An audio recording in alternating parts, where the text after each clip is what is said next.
E aí, tudo bem com você? Olha, hoje eu vou começar o que eu chamo de maratona dinâmica. O que seria isso? Eu vou hoje, a partir de agora, fazer uma maratona de vídeos explicando as leis de Newton. E ainda, não somente cada lei de Newton, eu vou explicar várias aplicações de leis de Newton. Tá? Então essa aula de agora, as várias aulas que vão aparecer, prestem muita atenção, que é um conteúdo excelente, um conteúdo carregado de informações. Tranquilo? Então preste atenção muito nessa aula. Então, se eu já estou falando para você que será uma maratona dinâmica, dinâmica vem de quê? Dinâmica vem da mecânica. Mecânica estuda o movimento dos corpos, né? A relação dos movimentos dos corpos. E dinâmica, então, vem de quê? O que gera o movimento? É bem simples. Isso começou a ser estudado há muito tempo atrás. Tá? Eu vou fazer um exemplo da primeira lei de Newton, que quem fez? Galileu Galilei. Então, olha para vocês verem como que isso é antigo. Muito antigo. Né? E aí, então, começaram-se a se perguntar e a tentar esclarecer o porquê que acontece determinados tipos de movimento. Por que aquele movimento acontece? O movimento não acontece do nada. Não é uma mágica. Não. Tem que existir alguma coisa para acontecer esse movimento. Certo? E olha que bacana. Sabe quem que gera movimento? É a nossa famosa força. O nosso agente físico, o nosso agente que gera movimento para a gente é a força. É uma grandeza física chamada de força. E aí, Newton estudou isso, estudou bastante isso, né? Então, Newton tentou explicar algumas coisas com essa grandeza força. Primeiro de tudo, ele percebeu o quê? Que esse agente, que essa grandeza física, ela iria sim mudar o estado do movimento de um corpo. Por exemplo, imagine que você está parado. E aí chega uma pessoa e aplica uma força em você. Certo? Você vai sair do seu movimento do estado parado. Você vai começar a entrar em movimento, vamos dizer assim, né? Então, essa força, esse agente físico, é o agente que altera o estado do corpo, né, que a gente fala. Tranquilo? Então, a primeira coisa que a gente precisa para entrar nas leis de Newton, a gente precisa, primeiro de tudo, conceituar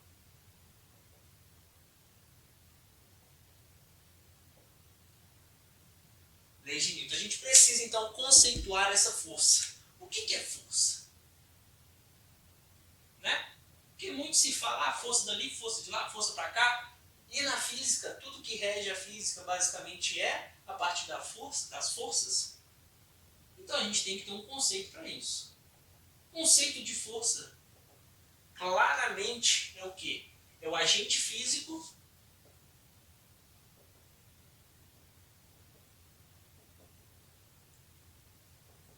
que altera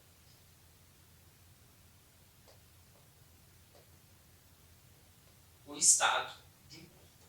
Então, isso aqui, então, é um conceito de força. É isso que a gente precisa para conceituar a força. Um agente físico que vai mudar o estado, altera o estado do corpo. Né? Se ele está parado, se ele está em movimento, ele pode ficar cada vez mais em movimento. Né? A gente vai chegar lá e vai tentar explicar um pouquinho disso.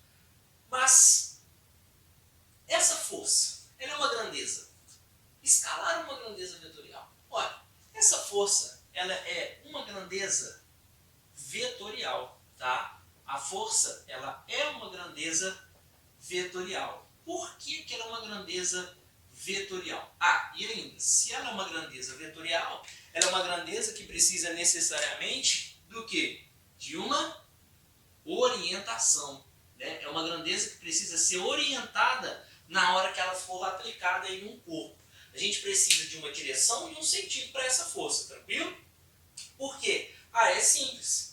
Olha, vamos supor que você está sentado na sua cadeira agora. Na verdade, você quer sentar na cadeira. E aí, o que você faz? Vamos supor que a cadeira está debaixo da mesa.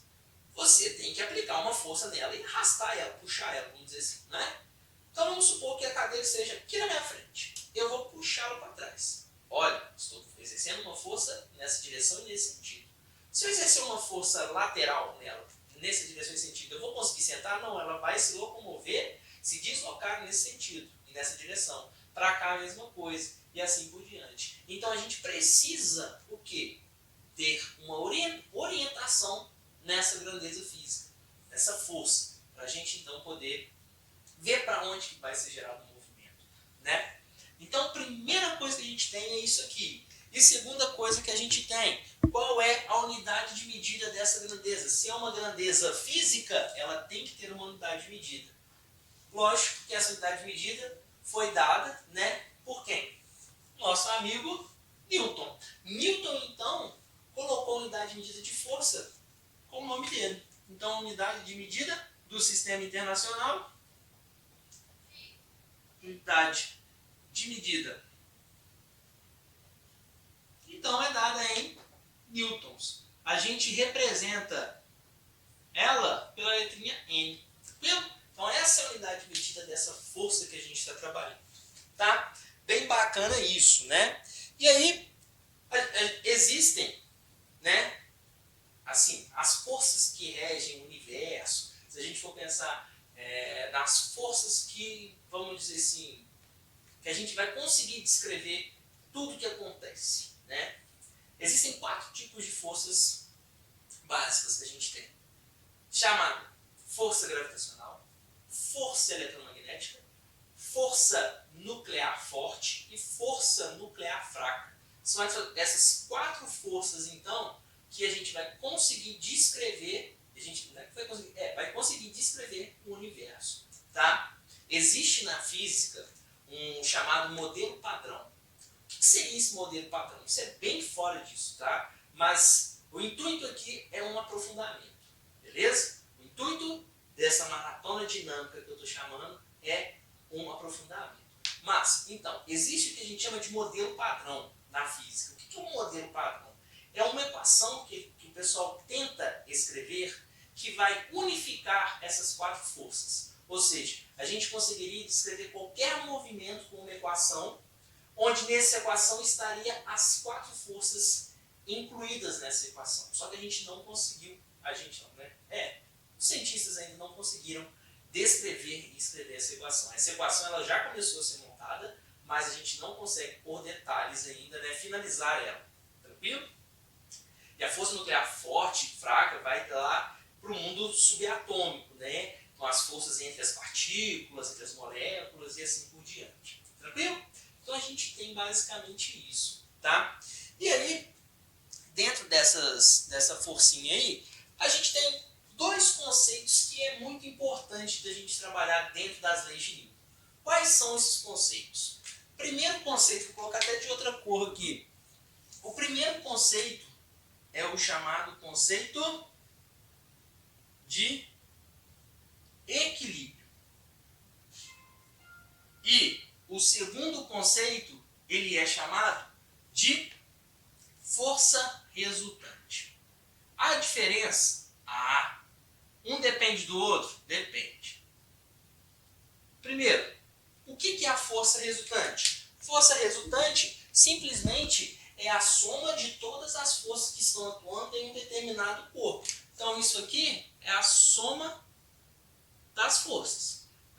Beleza. Se a gente está fazendo soma das forças, então o que a gente tem que fazer? Necessariamente, se é uma grandeza vetorial, a gente tem que trabalhar com grandezas vetoriais, com soma de vetores. Tranquilo? Não podemos esquecer disso. A gente tem que trabalhar então com soma de vetores. Então, a gente tem aqui, a gente representa a força resultante. Então, é o somatório das forças aplicadas em um corpo.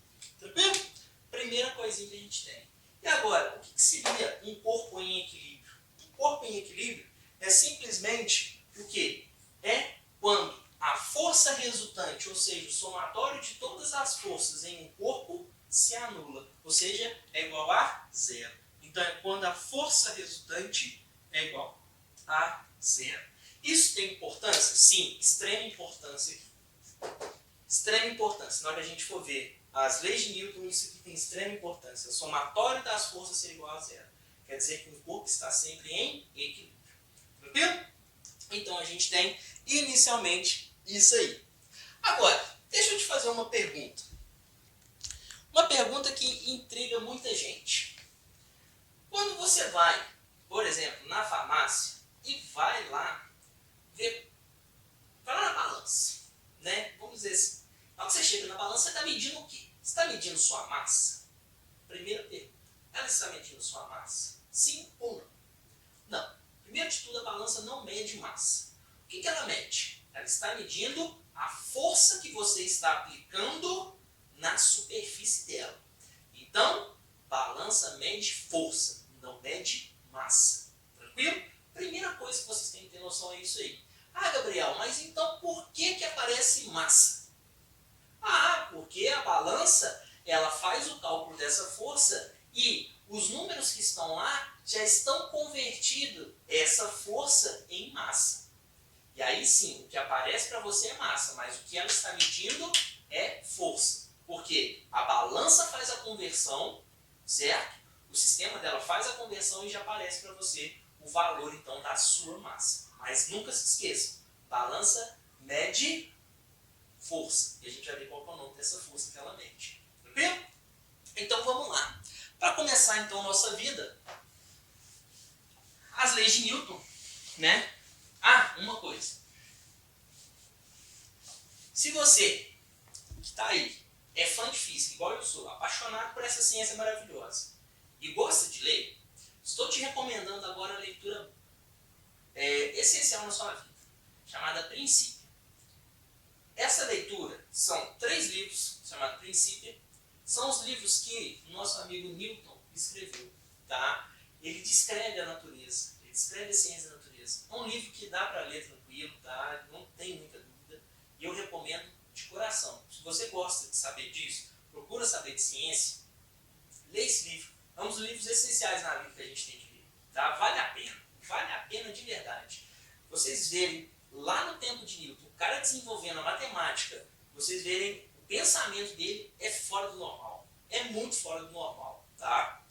Então, vamos lá. Nosso amigo Newton, então, gerou para a gente, descreveu 3 leis. Temos, então, a primeira lei de Newton, chamada de princípio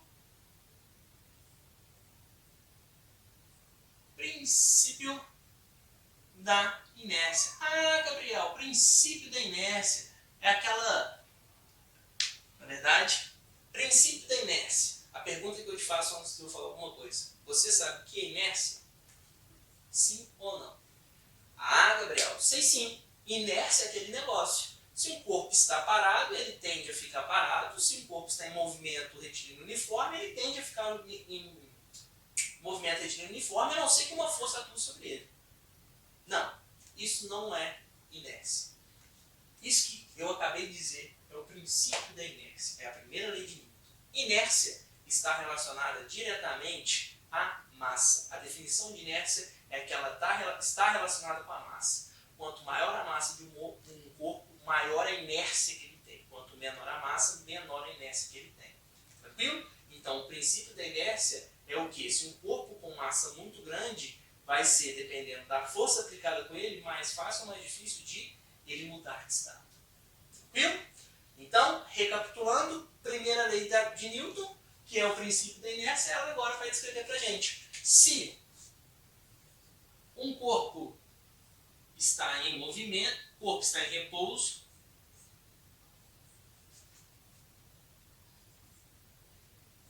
ele tende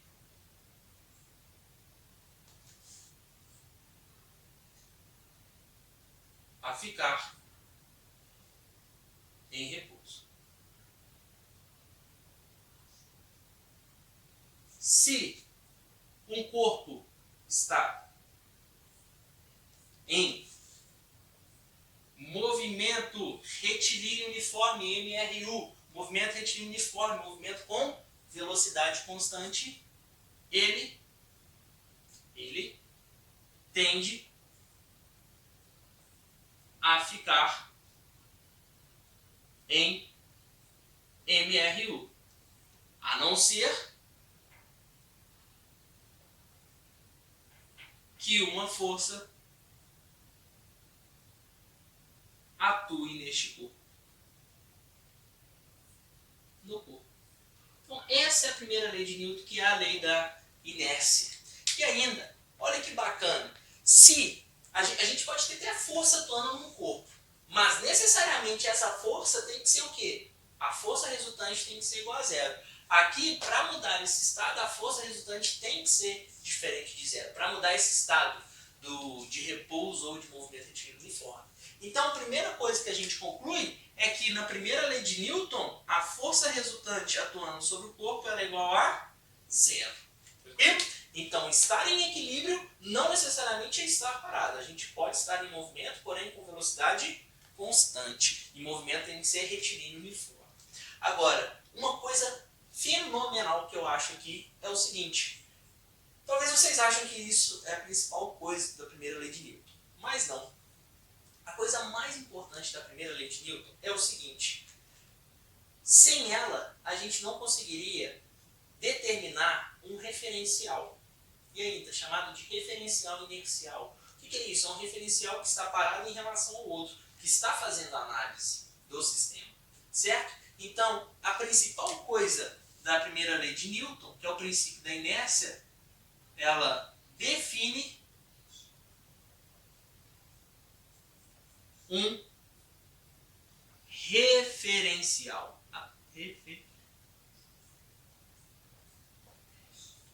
Inercial. Essa coisa aqui, sabe aquela informação que está lá no cantinho do livro? Aquela informação que ninguém lê, passa batido e não acha que é importante? Ela é essa aqui. Que é aquela informação que você tem que ler. Você tem que estar lá no cantinho, mas você tem que ler. Porque ela é a fundamental na primeira lei de Newton. Que ela vai definir para a gente um referencial inercial. Né? Por exemplo, vamos supor, tem um carinha andando de bicicleta, você está andando de bicicleta lá, você está com uma velocidade, que é a velocidade da bicicleta, enfim, você bate. No que você bate, você faz o quê? Vai para frente. Bate numa pedrinha, sei lá, capota. Mas você continua, você é lançado. Por quê? Porque a primeira lei de Newton está se comportando ali. Né? Ou seja, o seu corpo, você estava em movimento. Foi interrompido, mas seu corpo ele tende a ficar em movimento. Né? Da mesma forma que você estiver num carro e você não tiver de cinto de segurança, você bate, você é lançado. Por quê? Você estava em movimento. Então você vai tender a ficar em movimento. Né? Então a primeira lei de Newton ela acontece e é aplicada muito bem. Né? A gente tem várias situações onde ela pode ser aplicada. Só que essa primeira lei de Newton não foi observada inicialmente por Newton. Quem foi o cara que observou? Lembra que eu disse no início da aula que tem o nosso amigo Galileu Galilei? Então, nosso amigo Galileu Galilei definiu para a gente uma coisa. Olha o que ele definiu. Definiu não, né? O que ele fez? Ele fez uma experiênciazinha, chamada de experiência de Galileu, que ele fez o seguinte. Tem uma rampinha aqui. O que eu vou fazer? Vou soltar uma bolinha aqui. Vamos supor que a gente não tem dissipação de energia nenhuma, o sistema é totalmente clássico, não tem perda de energia, não tem força de atrito, não tem nada. A bolinha vai chegar à mesma altura do lado de lá. Mas por quê? Existe uma força atuando nessa bolinha? Existe. Que força é essa? A força peso. A gente vai entrar nessa força. Mas é a força peso. A força peso, então, atua nessa bolinha fazendo com que ela desça. Chegou aqui, ela tem por conservação de energia, ela vai chegar aqui, vai subir aqui, até toda a energia dela se converter em uma determinada forma de energia, que a gente chama de energia potencial gravitacional, e aí então essa bolinha dessa vai ficar nisso aqui. Seco. E Galileu pensou o seguinte, beleza, a gente tem isso, eu tenho esse sistema, mas e se eu pegar esse lado aqui e deitar ele? Se eu fizer isso aqui? O que será que aconteceria com essa bolinha? Novamente pensando que não tem perda de energia. Essa bolinha vai cair e vai vir. Na hora que ela entrar aqui, não vai ter nenhuma força mais atuando sobre ela para gerar um movimento. Ela já está em movimento. Ela está com uma velocidade aqui. O que ela vai acontecer? Ela vai manter essa velocidade. Até quanto? Até não sei. Até chegar no infinito. Né? A não ser que o quê? Tem uma força que para aqui. Pum, parou. Aí ela muda totalmente o estado dela. Mas então Galileu, o que eu estou querendo chegar, né? Galileu já observou essa primeira lei de Newton. Só que ele não escreveu nem concretizou ela. Mas ele já começou, ele já observava isso há muito tempo atrás lá, as leis de Newton. A primeira lei de Newton. Beleza? Então, primeira lei de Newton, basicamente é isso aí. Aí, tranquilo. Aí, o que a gente tem agora? Você disse então que se tiver uma força atuando nesse corpo, esse corpo vai mudar de estado. Vai mudar de estado. E por que ele muda de estado?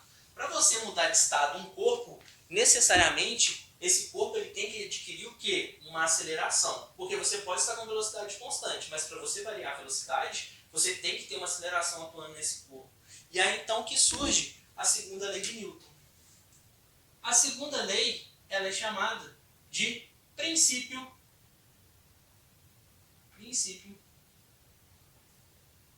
da dinâmica. E esse princípio da dinâmica, então, vai descrever para a gente como a força, o que a força vai gerar para a gente. E é simples, a força, ela sempre vai gerar para a gente uma aceleração em um corpo. E aí que a gente chega na famosa segunda lei de Newton. F é igual a massa vezes a aceleração. Ou seja, força é igual ao produto da massa vezes a aceleração. Se a gente aplica uma força no corpo, a gente vai gerar aceleração naquele corpo. Né? E eu gosto tanto de física que, para mim, a física é massa demais. Né? E aí, para quem quiser decorar alguma coisinha, física é massa. Massa, né? Está escrito massa, não sei se perceberam isso. Mas a gente tem isso aí, essa segunda lei de Newton. Se for pegar bem ao fundo mesmo, aprofundar mesmo, tá? Não desesperando muito a cabeça de vocês, mas não foi isso que ele escreveu não, ele escreveu de outra forma essa segunda lei, tá? Essa segunda lei é muito mais bonitinha a forma que ela é escrita do que isso aqui. Ele escreveu de outra forma, mas não vem ao caso pra gente. A não ser que você vai para um nível de graduação, nível mais aprofundado de matemática, de graduação, e aí se trabalha com isso. Mas aqui, então, eu preciso que você saiba isso, que a força vai gerar aceleração em um corpo, certo? E aí essa basicamente é a segunda lei que a gente tem no princípio da inércia, no princípio da dinâmica. A gente tem também a terceira lei de Newton. A terceira lei de Newton, ela é legal. Ela é chamada princípio de ação e reação, ou só a reação. Só ação e reação, tá? Eu não tenho esse nome aqui. O que é isso? O exemplo mais clássico que eu gosto. Se eu der um tapa no quadro, o quadro tem um tapa na minha mão. Certo? Se eu aplico uma força no quadro, o quadro aplica uma força na minha mão. E essa força tem mesma intensidade, mesma direção em sentido oposto. Então olha que legal. O princípio de ação e reação é o seguinte. A gente sempre tem que ter dois corpos. Primeiro, um corpo vai exercer uma força no outro. Agora, esse corpo exerce uma força de mesma intensidade, mesma direção em sentido oposto nesse corpo aqui. Né? Então, não se preocupe. Se você, por exemplo, está jogando bola, você chuta a bola chuta o seu pé. Sempre vai acontecer isso. Né? Então, a terceira lei de Newton, que é o princípio da ação e reação, é o seguinte. Se um corpo A aplica uma força no corpo B, o corpo B aplica uma força de intensidade igual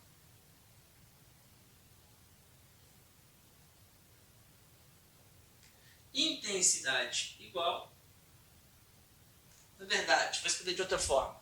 Intensidade e direção iguais e direção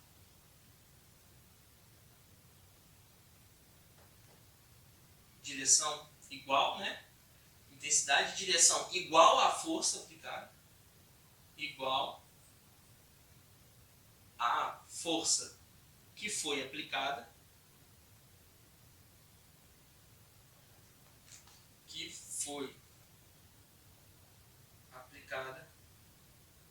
porém de sentido oposto.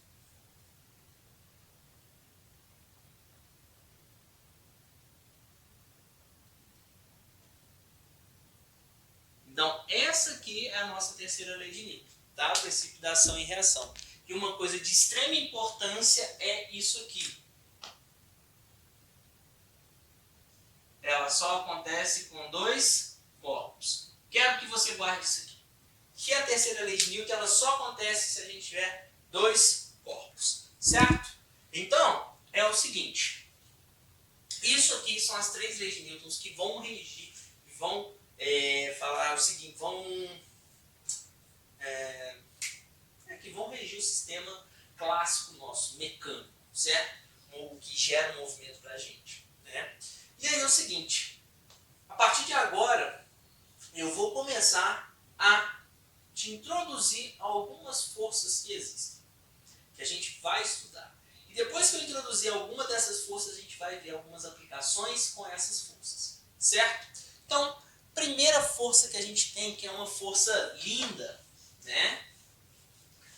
Que é uma força linda que a gente tem. É a força chamada força-peso. Então, o que seria essa força-peso?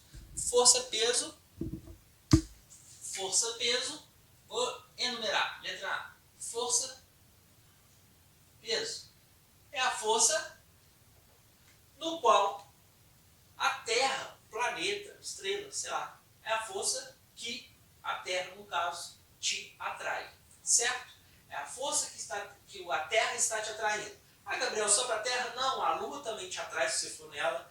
A Vênus, Mercúrio, Marte, qualquer outro planeta que você for, ele vai te atrair. Porque existe uma força gravitacional, que a gente chama de campo gravitacional, atuando naquele lugar. E aí esse campo gravitacional, então, vai gerar para a gente uma força chamada força-peso. Certo? E essa força-peso, a gente calcula ela de que forma? Essa força-peso, então, é a força de atração que a gente tem entre a Terra e o planeta, né? Vou escrever, tá? Vou escrever aqui. É a força que, vou colocar assim, mas entendam que pode ser várias coisas. A Terra, vou colocar entre aspas, que pode ser satélite, pode ser planeta, né? Estrela, que a Terra atrai um corpo. Essa força, ela é calculada, ela depende do lugar, e ela é calculada por isso aqui. Peso é igual a mg. Então, a força-peso ela é calculada pela massa vezes uma aceleração. Lembra que força é igual a massa vezes aceleração? Então, a força-peso é calculada pela massa vezes a aceleração da gravidade. Então, esse G é chamado de aceleração da gravidade. Na Terra, ele tem um valor específico. Na Terra, esse cara vale 9,81. Na Terra, ele vale 9,81 metros por segundo ao quadrado. Já na Lua, ele vale 1,6 metros por segundo ao quadrado. Ué, Gabriel, a Lua atrai a gente? Eles não falam que a aceleração na Lua não é igual a zero? Não. A aceleração na Lua, a aceleração da gravidade na Lua vale 1,6 metros por segundo ao quadrado.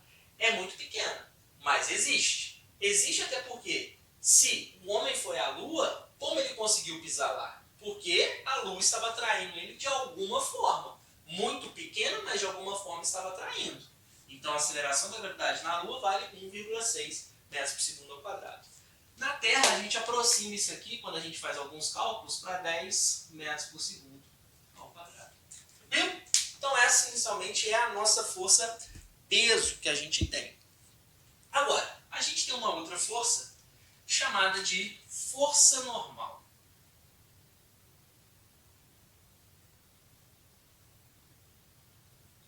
O que seria essa força normal? É simples. Todo corpo em contato com uma superfície, a superfície vai realizar uma força sobre esse corpo. Então, a força normal é a força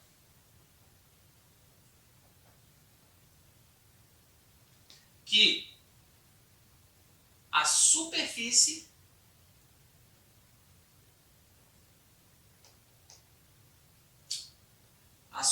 superfície faz em um corpo.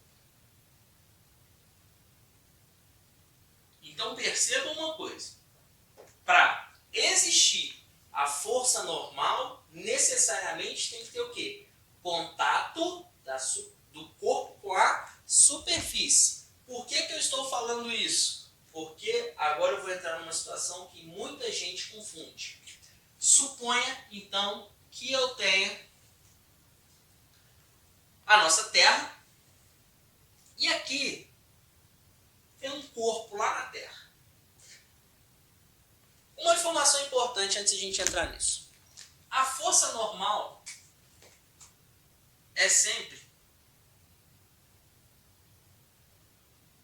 como a força tem que ter direção e sentido, ela é sempre perpendicular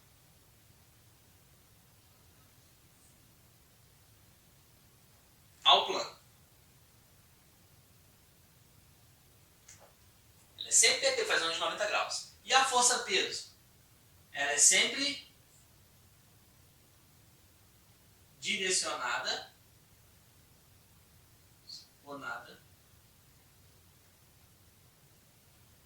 para o centro. E aí que a gente chega numa coisa muito bacana. Quais forças estão atuando nesse corpo? Esse corpo está atuando sobre ele a força normal, porque ele está em contato com a Terra, então tem a força normal que é perpendicular. E temos também a força peso, porque ele está na Terra aqui, então a gente tem a força peso direcionada aqui para o centro da Terra. Vou desenhar de outra cor aqui. E aí eu faço uma pergunta. Então essas forças são as forças que estão atuando no... E aí eu te faço uma pergunta. Qual é o par ação e reação da força peso e da normal? Gabriel, o par ação e reação da normal é a força peso. E vice-versa. Isso é verdadeiro ou falso? Vamos analisar. A força peso e a normal, elas estão atuando em qual corpo? Nesse corpo. E eu disse para vocês o seguinte, que para ter par ação e reação, a gente tem que ter o quê? Dois corpos. Essas forças elas estão atuando num único corpo, então a gente não tem como isso aqui separa ação e reação do outro. Não tem como. Gabriel, eu já vi várias situações em que a normal é igual ao peso. Se não estiver tendo movimento nessa direção aqui, a força ela é igual a zero, a força resultante é igual a zero, então esse cara vai ser mais caro. Mas isso não indica que essa força é o par ação e reação dessa. Toda vez que você chegar e te perguntar qual é a par ação e reação de uma determinada força, você vai fazer o seguinte. O que é a força peso? É a força que a Terra atrai no corpo. Qual é o par a reação dela? É a força que o corpo atrai a Terra. E ela ainda tem que ter a mesma intensidade, a mesma direção de quê? Sentido oposto. Olha para você ver. Se a força peso é a força que atrai o corpo, a força que eu vou colocar aqui, entendam, menos peso, vai ser um par ação e reação dessa força peso. Por quê? Esse cara aqui está tendo a mesma direção, sentido oposto e com a mesma intensidade. O negativo na frente do menos peso só está indicando que é um vetor de sentido oposto. Então eu tenho que ter um vetor com a mesma direção, intensidade e sentido oposto. E se a força peso é a força que o corpo atrai a Terra, a força que a Terra atrai o corpo, o par reação tem que ser a força que o corpo atrai a Terra. E qual que seria então para a reação da normal? Se a normal é a força que a superfície exerce no corpo, a reação vai ser a força que o corpo exerce na superfície. Tem que ter a mesma direção, mesma intensidade, porém sentido oposto. Ela vai ter menos N aqui, né? Vai ser essa forcinha aí. Percebam isso, tá? Tomem muito cuidado. Gabriel, mas por que eu estou falando isso? Porque para toda ação existe uma reação. E aí tomem cuidado, porque é o seguinte, vamos pensar um objeto em queda livre. Olha aqui, queda livre. Certo? No momento da queda, existia força normal? Não, porque não estava em contato com a superfície. Porém, existe a força peso? Existe a força peso que faz o movimento de queda livre. Então, se já tem força-peso, quer dizer que já tem que ter a reação dela ali, certo? Então, percebam isso. Então, a gente sempre tem que ter dois corpos. A força-peso, a gente analisa o corpo e a terra. A normal, o corpo e a superfície. Se não tem contato com a superfície, não temos a força normal. Isso é de extrema importância e que é pegadinha para muita gente. Então, dando sequência nessas forças, tem uma outra força que a gente chama, que é chamada de força de tração ou força de tensão. O que é isso? Essa força de tração e essa força de tensão, ela simplesmente é uma força que é o quê? É uma força que vai ser exercida por uma corda em um determinado corpo. Essa força de tração, então, força de tração ou tensão é a força que uma corda, uma corda que ela é inextensível, tá? Que a gente chama isso, que ela não vai deformar, é a força, então, que uma corda realiza no corpo.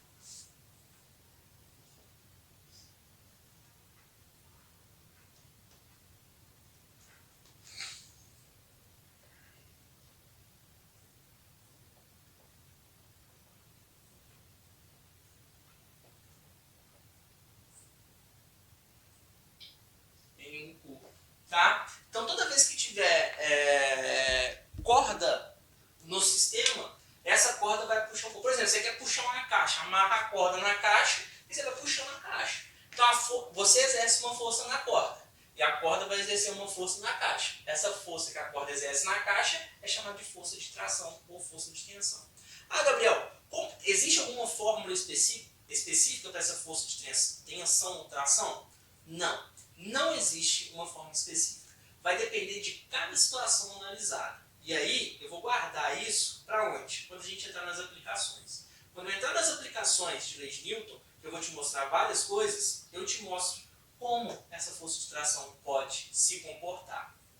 Tranquilo?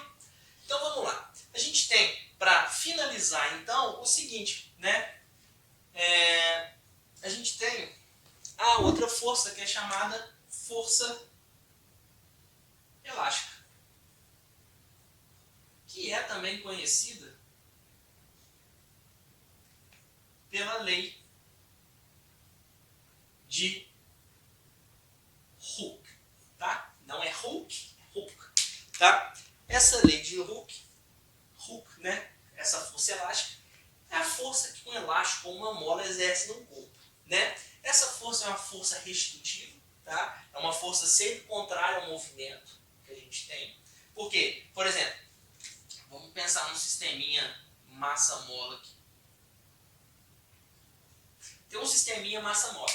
Suponha então que nesse sistema, esse bloco ele foi puxado. Então a mola vai sofrer uma determinada deformação.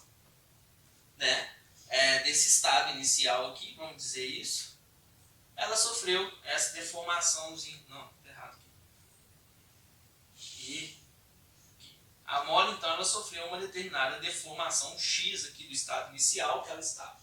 Então, perceba o seguinte, quando ela é deformada, a mola está querendo puxar para cá. Então ela está contrária ao movimento desse bloco. Então a força da mola, essa força elástica, ela é sempre contrária ao movimento do bloco. E aí, como que a gente vai calcular essa força?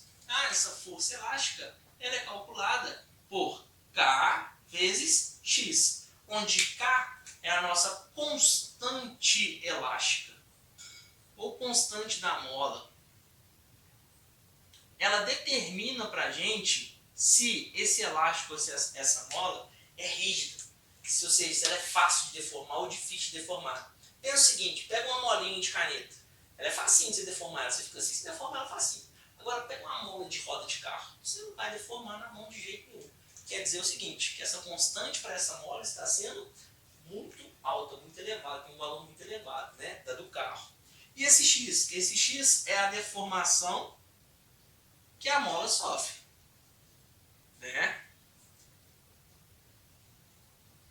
da mola ou do elástico, tá? É a deformação que está sofrendo ali. a gente está falando de deformação elástica sofrida por uma mola, né? Só que a deformação elástica, existem dois tipos de deformação, deformação elástica e deformação plástica. Deformação elástica é aquela que a gente consegue deformar uma mola e essa mola ela consegue voltar no estado original dela, né? Se deforma a molinha, ela voltou ao estado original.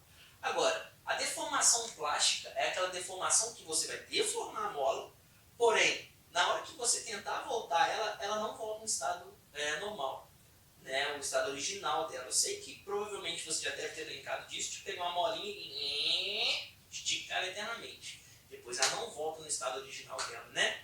Então ela passou de uma deformação elástica e passou a ter uma deformação plástica. E da mesma forma, as pessoas que utilizam de plásticas, elas fazem o quê? A pele dessas pessoas, elas são peles enrugadas, não é? O que elas vão fazer? Elas vão fazer uma cirurgia plástica. Então elas deformam a pele delas, né? Elas puxam a pele dela até chegar num ponto que não volte mais no estado original, né? Porque se voltar vai enrugar de novo. Então eles deformam até uma deformação que passa a ser plástica e não volta muito com facilidade, né? Volta com o tempo, mas não volta com facilidade aquela deformação que é feita na pele. Tranquilo? Então, por hoje, por essa aula, né, eu estou parando por aqui, tá? A gente viu bastante coisa hoje sobre leis de Newton. Falta ainda muita coisa e eu vou pedir que vocês se preparem para a próxima aula, que vai ser sobre aplicações. A gente vai ver muitas aplicações e depois das aplicações eu vou introduzir uma aulazinha sobre força de atrito, tá? A gente tem algumas forças para verem ainda e a gente vai ver sobre força de atrito aí, tranquilo? Tem algumas outras forças que eu vou apresentar para vocês, tá? Quando a gente for ver força de atrito, por exemplo, a força de atrito gerada por uma superfície, né? Ou força de atrito gerada pelo ar. Tem como a gente calcular isso, e a gente vai ver isso também, tranquilo? Então, galera, ó, se prepare para a nossa maratona da dinâmica, que no nossa próxima aula, no nosso próximo vídeo, a gente já vai começar